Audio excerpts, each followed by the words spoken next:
The question is, Dr. Umar says pregnancy does not equal marriage. Do you agree or disagree, sir? Where do you stand? It does not. And you know who decided that? The ladies.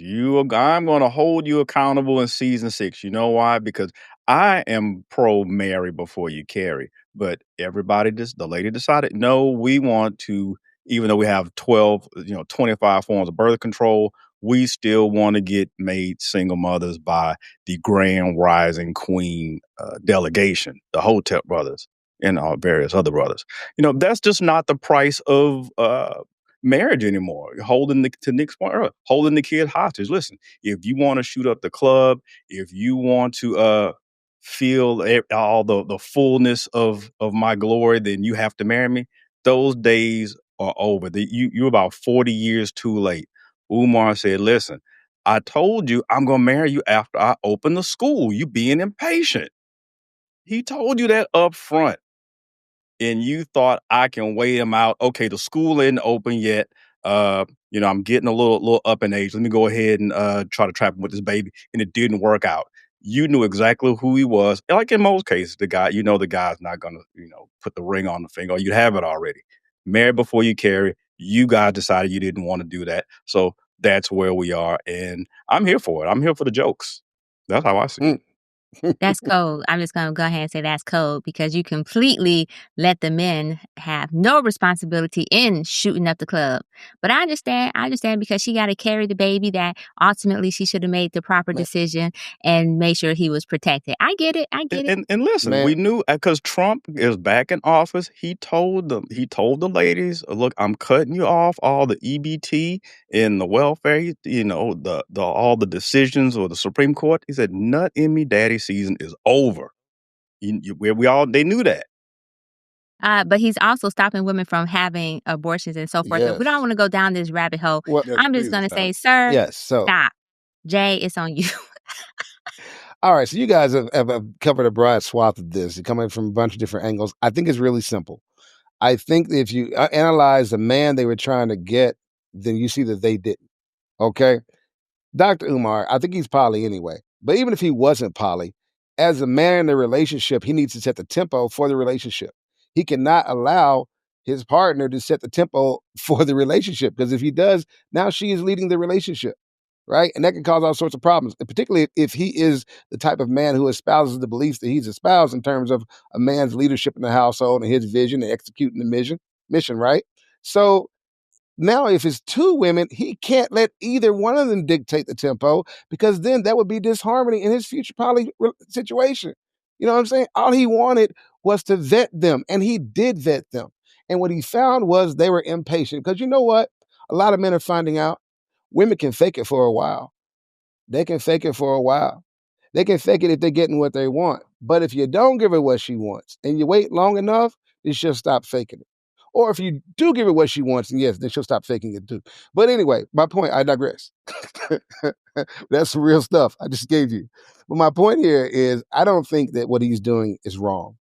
I think, listen, ladies, if you decide that you are going to gamble, right, and gamble in the bed for a baby, trying to get the bag, and they're going to try to finesse that bag into a bouquet for a bigger bag, okay? Don't be mad if you get left like a bum on the sidelines because you couldn't hold it down. You couldn't hold on to your investment, right? Until it was time to cash out. You cashed out too soon. Yeah, you bought wherever you bought and you sold low. That's your fault. You should have stuck it out. You could have been like that one girl. Well, it was several different girls at different parties, but there's always one girl at a party who is the last chick standing. She will stay and help you clean up. She will let everybody go. She'll call people taxis and everything because she knows there's value in being the last woman standing. I'm not telling women to just wait on any guy, the Pookies, the Ray Rays, whatever. But if you were a man who has a vision and a mission and a plan and a tempo and you see him moving, please do not slow him down with your need for this melodrama Hollywood romance story you got worked into your head. We'll shoot it, but not on your time, not on your schedule. We'll shoot it when it's time for it to be in the movie. Y'all go ahead, man. Yeah, listen, I do want to say this so I could be not toxic. This is my anti-toxic conversation, right? Because y'all, like, having a kid is not a small thing. Like, nobody's saying don't go out there and get your fuck on. I mean, some people are saying that. I'm not saying that, right? And to be honest, like having a kid isn't the easiest thing to do. Like I feel like the perception is every time you fuck, you're gonna have a kid. That's not true. Like shorty gotta be ovulating. There's a little bit of science that goes to it. So imagine how reckless you gotta be if you're just shooting at the club at the most inopportune times. That probably means you're shooting up the club a lot and you're not even thinking about the consequences of that. Like I'm talking about creating a whole other person. There's a lot of less significant things that you can do, like on some bullshit, right? And including sex with protection or birth control. So I get it. Like, so honestly, nobody's saying don't have sex. But I do think if you're talking about having a kid and you're intentional, wouldn't you want to do it in a relationship with someone that you're committed to for life?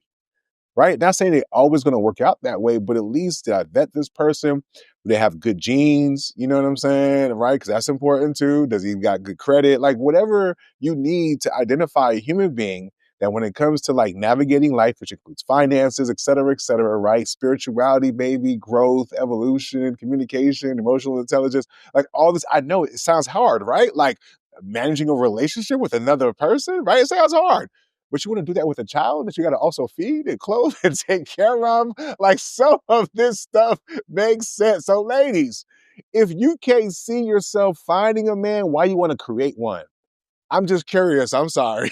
You know what I'm saying? Right? And fellas, come on, man. I get it. We ain't got to carry the baby, right? To Esmeralda's point, I'm going to speak to the fellas. We ain't got to carry it, man, but we got to carry the knowledge that we created a life that we no longer have control over, especially without the custodial parent. And what's worse is that if you made the wrong choice, you ain't got to pay for it. It's almost like the guy who's held hostage and he's not going to turn, and they find his wife and kid, and then they use. It's like, bro, your kid gonna be held hostage, and you sit here complaining about it because you fucked a terrorist with no condom, and now it's like, oh my god, I can't believe Osama bin Laden is doing this to me.